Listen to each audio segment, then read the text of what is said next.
Tere tulemast tagasi! Mina olen Irina, kanal on Lohe loeb. Tänases videos räägin teile uudest raamatust, mis on tekkinud minu raamaturiiulile, mille ma olen soetanud, ostnud või kingituseks saanud. Nüüd aprilli, mai ja juuni jooksul sel aastal. Nii et viimane raamat, mis on jõudnud, oli siis 30 juuni seisuga. Paar raamatut pean mainima ka, mis on teel ja mille ees ma olen maksnud. Ma nimelt arvestan seda, et raamat on minu käest siis, kui ma olen selle eest ära maksnud. Nii et selles suhtes Book Depositoris tellitud raamatud lähevad ka siia sisse, nagu nad oleksid juba kohal. Väga vabandan, midagi juhtus läätsega, pidin välja võtma. Ja nüüd mul on prillid ees ja prillid peegeldavad täiega akent, nii et... Aga kuna on viimane video, mis ma täna filmin, siis elab selle üle. Igatahes jäime pooleli siis minu jutul selle kohta, et räägin raamatutest, mille olen nüüd viimase 3 kuu jooksul endale saanud. Alustame, nad tulevad segi läbi järjekorras, sest et ma tõesti ei viitsi näpuga järgi ajada ja välja otsida need õiged raamatud õiges järjekorras. Esiteks, Nancy Springeri Enola Holmesi sarja teine raamat. Sain selle üsna hiljuti raamatuvahetusest. Mulle täitsa just selle kujundusega see sari meeldib, inglise keeles. The Case of the Left-Handed Lady. Loodan, et eesti keeles nad ilmuvad ka edasi ja jääsi tappama selle ühe raamatuga. Tuli ka uudis, et Enola Holmesi filmile peaks tulema järg Netflixis. Nii et ma ei tea, kas just selle raamatu põhjal ta tuleb või lähevad nad mingit oma teed, aga minul on igatahes teine raamat olemas. Edasi veel üks raamat, mille ma olen Becky Albert Tallilt ostnud, on Love Creekwood.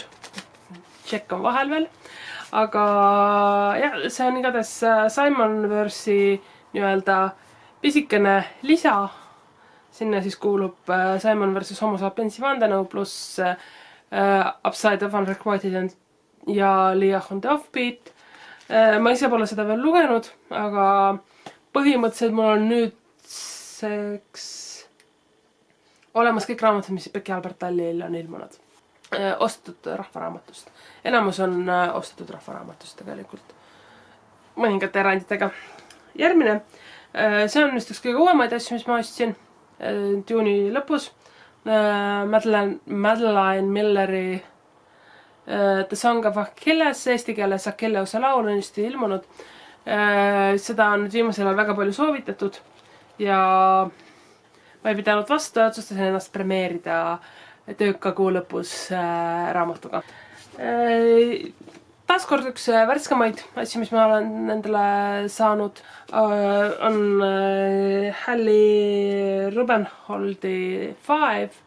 See raamat räägib siis Rapja Jacki 5 ohvrist. Kuna sarimõrvarite teema on üks asi, mis mind mõningal määral huvitab, siis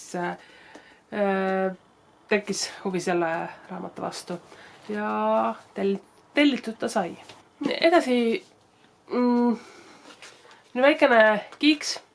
Eelmises uute raamatute videos ma juba rääkisin teile oma Jane Austeni 4 romaanist koosneva paksu ilusa raamatu soetamisest ja nüüd siis ma ostsin endale Jane Austeni Emma.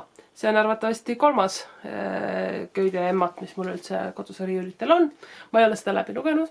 Mulle film väga meeldis ja mulle väga meeldivad need, mis selle sarja nimi on, jah, Wordsworth. Igatahes sellise kujundusega raamat. Mul on olemas samas sarjas ka Väikesed naised, Little Women. Ja see on väga ilus sari ja selle hind on väga ilus. Selle hind on alla 8 €. Nii et ilusa kujundusega ja natukene kributekstiga on, aga väga kenad raamatud ja ma olen seda emmat juba pikalt ja pingsalt jälginud ja nüüd siis ei ostetud. Edasi, raamat, mille ostsin puhtalt sellepärast, et YouTube'is keegi soovitas, on Stuart Turtoni The Devil and the Dark Water. See autor kirjutas The Seven Deaths of Evelyn Hardcastle. Evelyn Hardcastle'i 7 surma. Ma ei mäleta, kuidas eesti keeles on, aga eesti keeles on ta ilmunud, see teine raamat tal. Ja ma ei tea, kas selle raamatu kohta nad tahavad, kas see raamat ka ilmub, ma ei ole midagi selle kohta kuulnud, aga mul tekkis huvi. Tegevus toimub siis 1634. aastal, see on selles suhtes ajalooline krimi, siis tegevus toimub laeva pardal, nii palju kui ma olen nagu kokkuvõtetest lugenud.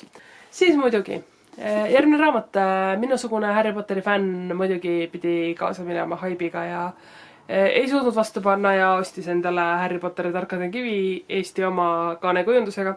Ma ei ütle, et see kaanekujundus on kõige ilusam. Ma ei ütle, et see kaanekujundus mulle meeldib. Aga see on eestikeelne Harry Potter uue kaanekujundusega. Sellist mul ei olnud. Nüüd ma pidin ostma. Ja nüüd ma nägin Varraku koduleheküljel, et ka teine osa on ilmumas sama kunstniku tööga. Nii et põhimõtteliselt ma tahan need osta, et saada endale riiulile selline ilus kirju rida uues 6 Harry Potterid eesti keeles. Ega sellel muud põhjendust ei ole. Edasi, raamat, mis sai mulle tellitud Amazoni kaudu.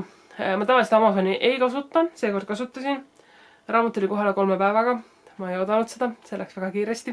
Ma olen sellele väga õnnelik.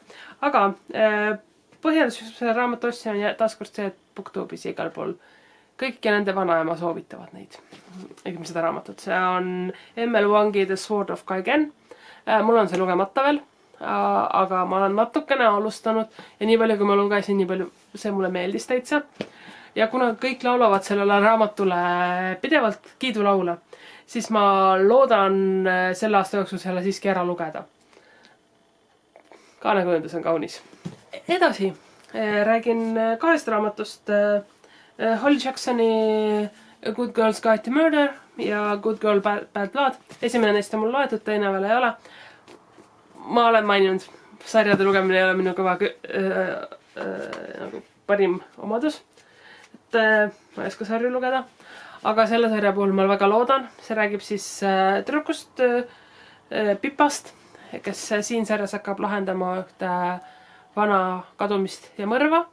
Ja siin siis peaks nagu asi edasi minema, sest selles raamatus sai väga palju asju lahtiseks. Et nagu ma olen vist paaris eelnevas videos olen maininud, et mulle täitsa meeldivad need noorte krimi viimasel ajal. Nii et olen hakanud neid lugema rohkem ja see oli väga hea, mulle väga meeldis. Edasi, räägime lugemise väljakutsest ja lugemise väljakutse grupi inimestest, kes mõjutavad mind kogu aeg. See konkreetne raamat tuli ka sealt. Ilmus hiljuti just Varraku kirjastusel eesti keeles Haruki Murakami What I Talk About When I Talk About Running, millest ma räägin, kui ma räägin jooksmisest. Et võimalus lugeda nii eesti keeles kui ka inglise keeles.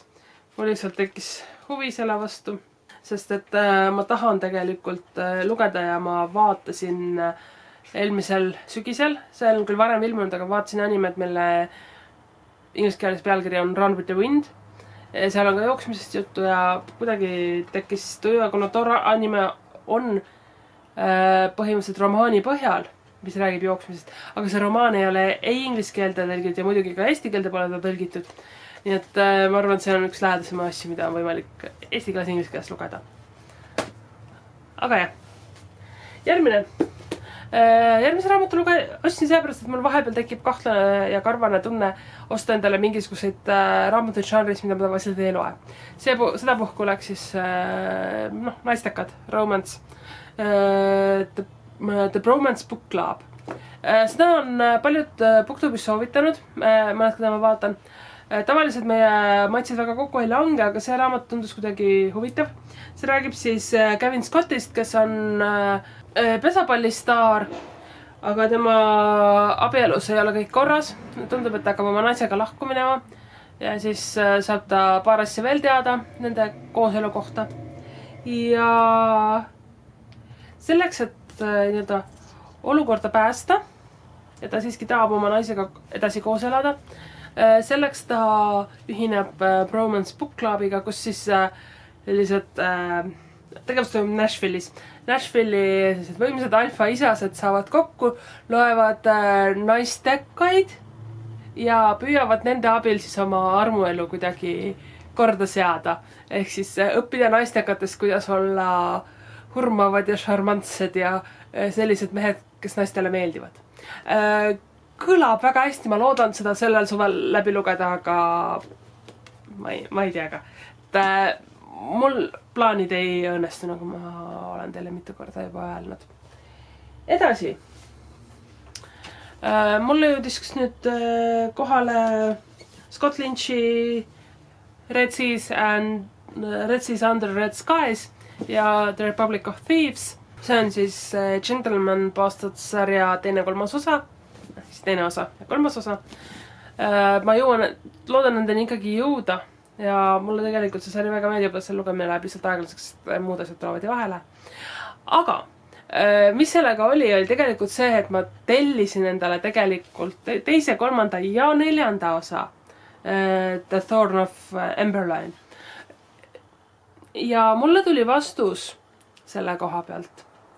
Ma tellisin nad Chrysostoomuse kauplusest ja sealt mulle vastati, et see neljas osa ilmumise ajaks on pandud 2024. Samas Book Depository ja Google mõlemad väidavad, et neljas osa ilmub 19. august 2021. Nii et ma ei tea, keda uskuda. Ja seetõttu ma ei olegi nüüd uuesti tellinud ei BookTepist ega kusagilt mujalt. Eks ma ootan ära, kuni see raamat ilmub ja kui ma näen, et ta on poes olemas, siis ma lihtsalt ostan selle neljanda poest. Ja natukene on veel jäänud. Nii, esimene, mis on jäänud, on tegelikult hunnik raamatuid, aga on Sue Craftoni boxset A kuni J. Väikesed romaanid, ta ei ole just kõige, see kast ei ole kõige paremas seisus, raamatud ise on täitsa okei. Sellised pisikesed massmärked, paperbackid. Aga kuna mulle see sarja tundub huvitav, ma olen esimese raamatu ehk siis A-tähe oma juba ära lugenud ja ma tahan edasi tegelikult lugeda, ma ei tea küll millal. Aga sain selle raamatu vahetusest ühe raamatu nagu ühe punkti eest. Terve selle seti. Suur vedamine. Edasi. Ma ei hakka numbriliselt nimetama, aga nagu teate, ma püüan kokku saada Haikyud. Nii palju tuli selle ajaga juurde mul neid. Ehk 2, 4, 6, 8, 10, 12, 13 köidet on 3 kuu jooksul juurde tulnud.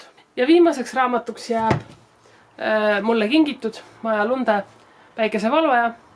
Eelmises videos rääkisin sellest juba. See on siis Lumeae autorilt teine raamat, mis minu teada ei ole päris selle Lumeaega seotud järjena, aga lihtsalt samas sarjas. Ja väga ilus. Ma ei ole selle lugemiseni veel jõudnud. Nii, need olid siis kõik raamatud, mis on mul uued riiulil. Ma kardan, et järgmised 3 kuud tulevad umbes samamoodi, kuigi ma püüan ikkagi ennast vaos hoida. Ses suhtes sel aastal ma otsustasin hakata pidama nimekirja raamatutest, mis ma ostan. Ma arvestasin, et mulle kulubki ära 2 lehekülge, aga siis tuli välja, et ikka ei kulu ja siit läheb juba asi edasi. Ja sinna tuleb juurde. Mis veel juurde tuleb tegelikult on Book Depositorist, mul on ära tellitud 3 lisaköidet Haikyud ja mis ei ole veel kohale jõudnud. Mul on ette tellitud paar raamatut, üks on, mis ilmub alles järgmisel aastal, nii et sellest ma üldse ei räägi, aga peaks saabuma millalgi Rainbow Rowelli Anyway the Wind Blows, mis on siis Carry-Oni 3. osa. Ja paar asja on veel ette tellitud. Aga kuna ma nendest ei ole maksnud, siis ma ei hakka nendest rääkima ka praegu. Need jäävad siis järgmise 3 kuu kokkuvõttesse ehk siis juuli, augusti ja septembri raamatute alla. Aga jah, nii palju oleme siis raamatut juurde saanud 3 kuu jooksul. Ootan, võite kommenteerida, mis te arvate. mida tahaksite ise lugeda, millest olete kuulnud, mille vastu huvi tundnud, mis on uued raamatud, mida teie olete saanud, võib-olla mõni, mille üle te olete eriti õnnelikud. Ja näeme loodetavasti järgmises videos. Nägemist!